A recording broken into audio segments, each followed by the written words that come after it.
तीसरी आंख, ये शब्द सुनते ही ना मन में एक अजीब सी क्यूरियोसिटी जागती है। एक रहस्य सा महसूस होता है ना।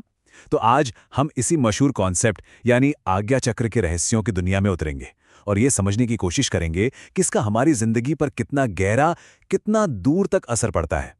तो पहला सवाल तो यही उठता है कि आखिर ये तीसरी आंख है क्या चीज? क्या ये कोई सुपर पावर है या फिर इसका कोई बहुत गहरा मतलब है? देखिए, आज्ञा चक्र की सच्चाई को समझने के लिए हमें थोड़ा अंदर झांकना होगा कि ये हमारे भीतर काम कैसे करता है।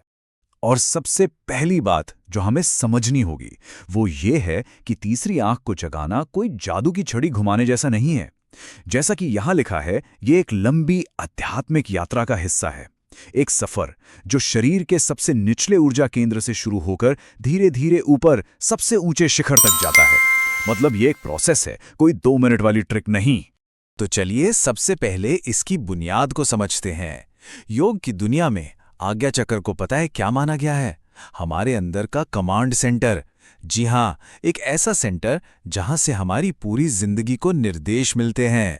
अच्छा, ये आज्ञा शब्द संस्कृत से आया है जिसका मतलब होता है कमांड देना या किसी चीज को महसूस करना। ये हमारा छठा यानी 6th मेजर चक्रा है और इसकी जगह है ठीक हमारी भौहों के बीच में। कहते हैं यहीं से हमें इंट्यूशन यानी अंदर की आवाज के सिग्नल मिलते हैं।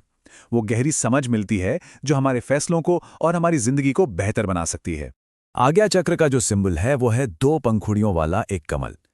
लेकिन रुकिए, ये सिर्फ एक सुंदर सा डिजाइन नहीं है।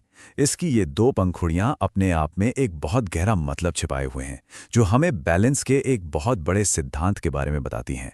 देखिए, ये 2 पंखुड़ियां हमारे अंदर की 2 अलग-अलग ताकतों को दिखाती हैं।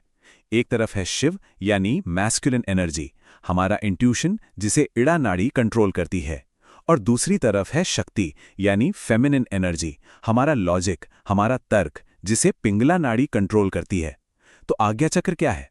ये इन दोनों के बीच का मीटिंग पॉइंट है जहां दिमाग और दिल, लॉजिक और इंट्यूशन आकर एक हो जाते हैं।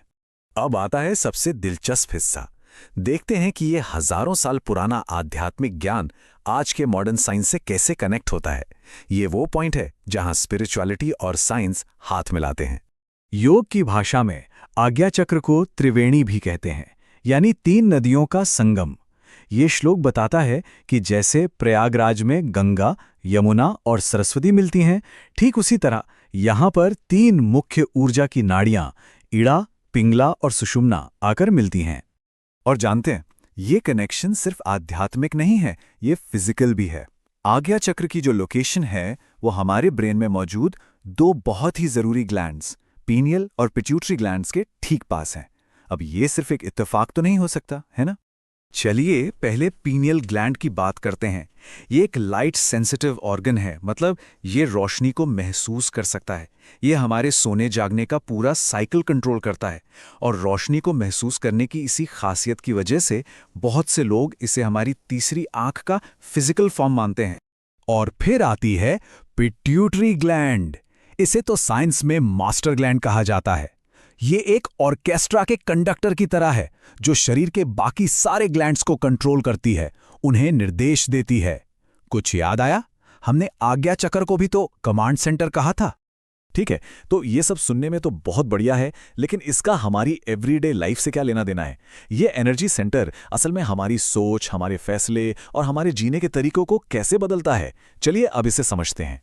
देखिए, एक बैलेंस्ड और एक अनबैलेंस्ड आज्ञा चक्र वाली जिंदगी में जमीन आसमान का फर्क होता है।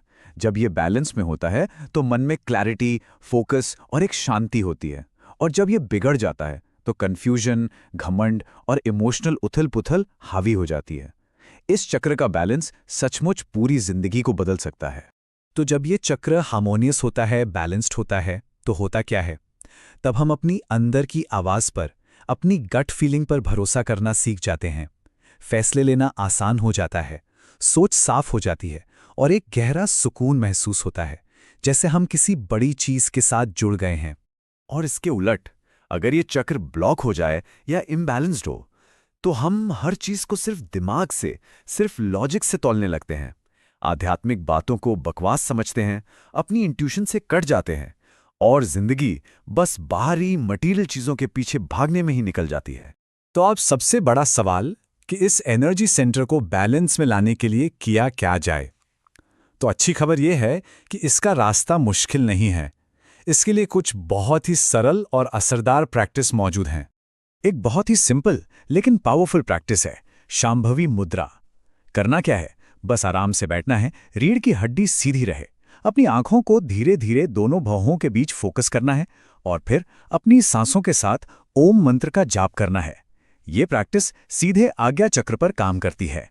दरअसल योग जैसी प्रैक्टिसेस करती क्या हैं? ये हमारे दिमाग में जो हर वक्त विचारों की उथल-पुथल मची रहती है ना, उसे शांत करती हैं। और जब मन का ये शोर शांत होता है, तभी तो हम आज्ञा चक्र से आने वाली उस गहरी अंदरूनी आवाज को सुन पाते हैं। तो चलिए इस सारी बातचीत को समेटते हैं। हमने जो कुछ भी देखा, उसका निचोड़ क्या है, उसका सार क्या है?